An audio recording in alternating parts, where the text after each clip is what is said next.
Matapos madismiss sa korte ang disqualification case ni dating Pangulong Erap, handang-handa na ito sa pakikipagtunggali sa kalaban niyang si Mayor Alfredo Lim ng Maynila. Para sa detalye, balitaan mo kami, Haji Kaamin.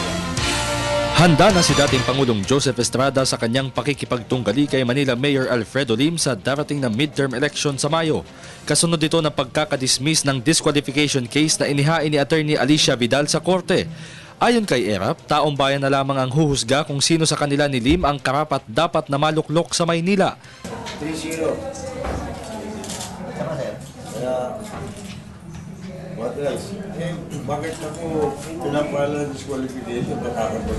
Dapat ang taong bayan, ang mga Malinenyo, taga Maynila, ang dapat maghusga. Hindi yung ayaw ng bayan.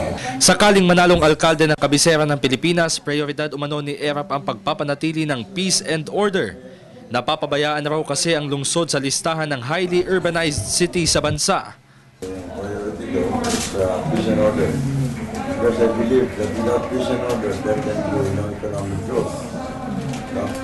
That is why the Philippines was left behind by also our neighboring countries. Because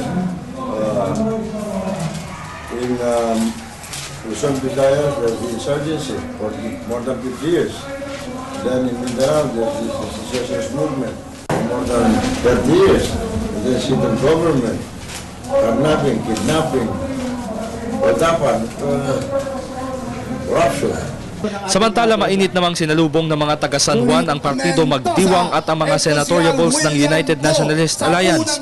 Muling tatakbo sa pagkaalkalde ang inani una senatoriable JB Ejercito Estrada na si Mayor Gia Gomez. Kumpiyansa naman si Erap na malakas ang una at ang Magdiwang sa lungsod ng San Juan, lalo't baluarte ito ng mga Estrada. Para sa Telebisyon ng Bayan, Haji Kaamin.